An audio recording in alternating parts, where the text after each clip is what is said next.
பிரியமானவர்களே, அருமையான இந்த நாளுக்காக ஆண்டவருக்கு நான் நன்றி செலுத்துகிறேன். வேத புத்தகத்திலிருந்து ஒரு வசனத்தின் மூலமாய் ஒரு முக்கியமான காரியத்தை உங்களுக்கு சொல்ல வேண்டும் என்று விரும்புகிறேன். இயேசு கிறிஸ்து தாமே அவர் ஒரு வார்த்தையை தம்முடைய சீஷர்களுக்கும் தம்மை சூழ்ந்திருந்த மற்றவர்களுக்கும் அவர் சொன்னார். உலகத்தின் இந்த கடைசி கால சம்பவங்கள் குறித்து அவர் சொல்லி வரும்போது, உங்கள் இருதயங்கள் பெருந்தீனியினாலும் வெறியினாலும் லௌகீக கவலைகளினாலும் பாரமடையாதபடிக்கு எச்சரிக்கையாக சொல்லி சொன்னார்.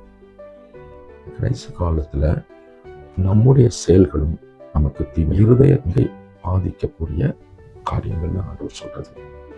1 பெருந்தீனி, 2 வெறி, 3வது லௌகீக கவலைகள். ஆண்டவர் ஒரு எச்சரிப்பாய் இந்த வார்த்தையை சொன்னார். கடைசி காலங்களிலே அதிகமாக பெருந்தீனியினால் நம்முடைய இருதயத்தை பாதிக்க எச்சரிக்கிறோம். மதுபானமாவது உங்களையும் உங்க குடும்பத்தையும் மட்டும் சாகரிக்கும். ஆனால் புகைப்பிடித்தல், நீங்கள் புகைத்திட்டு விடுகிற அந்த புகையை சுவாசிக்கிற மற்றவர்களையும் அது பாதிக்கும். அது உங்களுக்கு சாபம். ஆகவே மதுபானம், புகைப்பிடித்தல் ரெண்டும் கூடாது. லௌகிக கவலைகள், anxiety about the life situations, உலகத்தில் இருக்கிற சூழ்நிலை குறித்த கவலைகளினாலே அதிகமாக பாரப்படுவது நம்முடைய இருதயம் பாதிக்கிறது. அதிகப்படியான கவலை, நிறைய எதிர்பார்ப்பு, எதிர்கொள்ள வேண்டிய காரியங்கள் அதிகமாக இருக்கு. இளவயதில் அதிகமான கவலைக்குள்ளாக உட்பட வேண்டிய சூழல் இருக்கு. அவைகள் தான் மனிதனை பாரமடைய செய்து இருதயத்தை பாதிக்கிறது.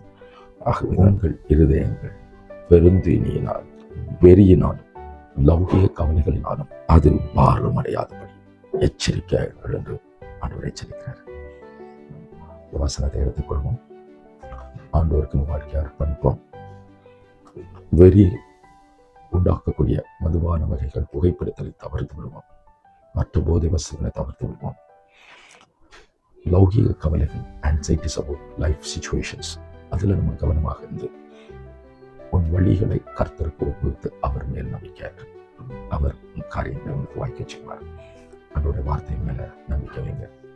கவலைப்படாதே, நான் உன்னோட கூட இருக்கிறேன்னு சொல்லி நான் ஆண்டவர் முழுவதுமாக விசுவாசிங்க. எல்லாவற்றையும் அவருக்கு தெரியப்படுத்துங்க. அவர் உங்களோடு கூட இருந்து உங்களை வழி நடத்துவார். ஆசீர்வாதமான நாட்களை, மாதங்களை, வருடங்களை உங்களுக்கு தருவார்.